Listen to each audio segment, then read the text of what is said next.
Ladies and gentlemen, welcome along to the BDO Beat. I'm joined by no other than Richard Ashdown. Richard, how are you doing? I'm very well, Paul. Are you? I am very well, thank you. And the world of darts keeps you absolutely on your toes. And it's a busy time in the world of BDO now, isn't it? The World Championship, we're looking at the players who have qualified and more qualification, I believe, coming up. So do you mind just quickly a little bit of explanation? So the top 16 in the world, they're in as seeds, is that correct? Yes, that's right. So the cut-off, it's an annual ranking, and the cut-off was at the end of September.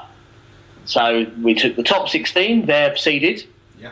And then the next 8 players are unseeded, but they go directly into the first round. So players 17 down to 24. Yeah. And then the 25th ranked player also gets in as it stands. Yeah.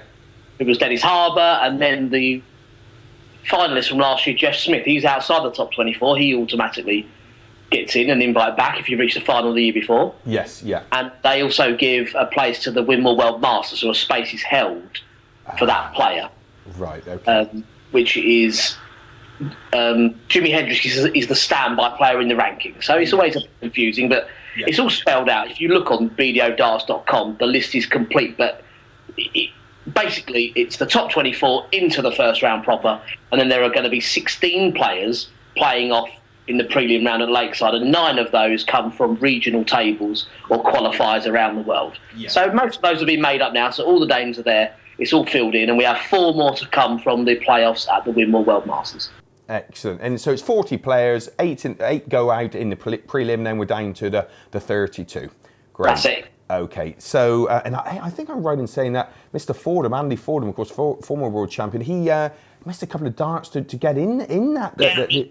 I don't think it was too clear at the time, but a few people were talking at the British Open that, and it was true, that if he'd hit the double top against Richard Veenstra, he would have been in Lakeside, he'd have qualified. Yes.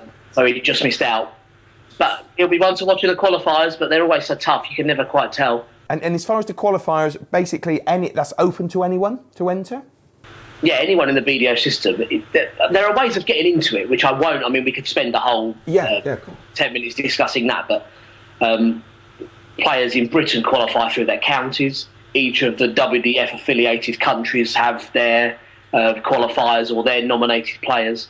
Yeah. So, you see 300-odd players going, which will be in the Lakeside this year for the World Masters. They'll all be heading there to try and qualify for both the Lakeside World Championships and, of course, the prelim rounds of the Winmau World Masters. Right. So many players from all over the world taking part in the early stages. Yeah, and as far as the ladies' event, that's just the top 16 in the world?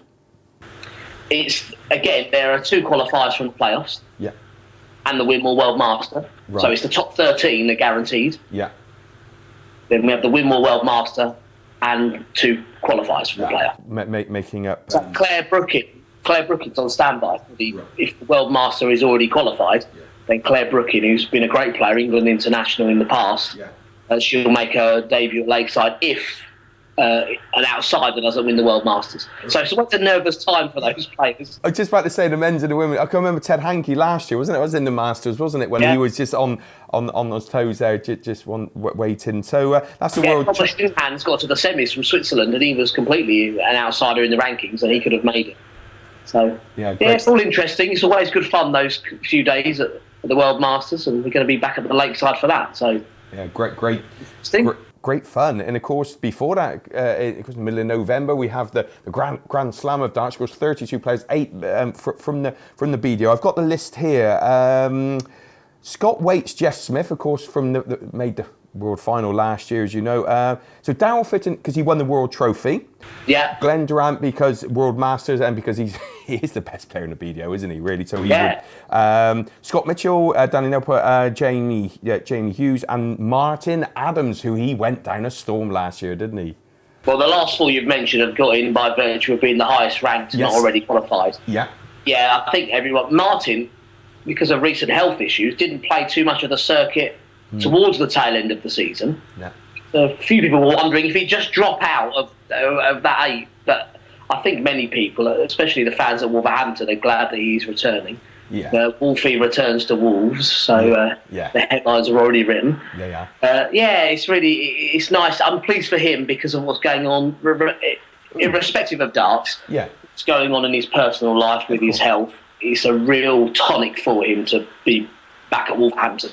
Yeah, so a superstar last year, and it's great to see it, isn't it? I mean, we won't talk about PDC, BDO. That's not what it's all about. But to see these players going head to head, and Glenn Durant, I mean, he's one of the players that maybe people who watch PDC darts have never really seen this man, and he's a fantastic player. He hasn't won the World Championship. People perhaps haven't seen the best of him. No, I know what you mean. The thing that I've been saying about Glenn is just his consistency. His level is always very high, whether you watch him on the early rounds on the floor or when he's on the stage. That's what's making him so tough to beat, and that's the reason he's top of the tree in the rankings. I think we've discussed it in the past, Paul, that when he wins a ranking event, he tends to save his best for the big ones, the ones that are the big points. The Welsh Open, the England Open, those sort of events that give him the big points, and he's top of the tree in the rankings, and whether he'd been reigning world master or not, he would have been at the Grand Slam by virtue of his ranking position. And of course, a player who maybe I just missed out, Dean Reynolds, because he was been climbing up the rankings, and perhaps if the time was a little bit on the invitations, then perhaps he would have made that. Yeah, he's unlucky in terms of that. I'll agree with you. I mean, Danny Noppert, and I'm not taking anything away from Danny, but his great form was at the beginning of the year. And he's just tailed off as we've come to the but he's hung in there and held his ranking position, whereas Dean Reynolds is the form player right now, and it would have been interesting if he'd have got through. But, I mean, it must be frustrating for the young players that we say it, but his time will come. He is a great player, and you're going to see much, much more of him as the years go on.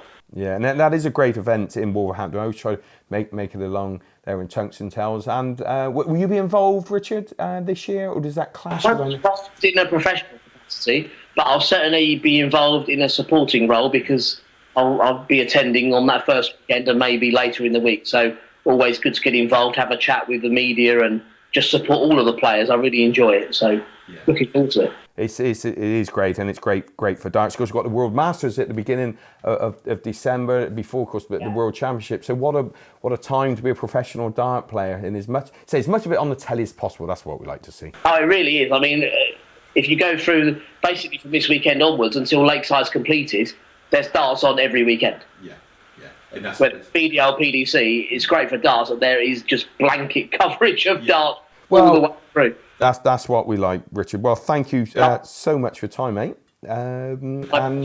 A great T-shirt, 501. That's this is wonderful. I need to get a hi-ho one, don't I? You do, Richard, and your fans, and they do adore you up there at the Lakeside. They will insist you get one of those. I want you to walk on stage at the Lakeside at the beginning of January with the hi-ho on there. I don't think you have to do anything else. Just stand there. Then they will just go for it. You'll have to settle for me saying it for now. Hi-ho. You're the man. Thanks, Richard. Cheers, Paul.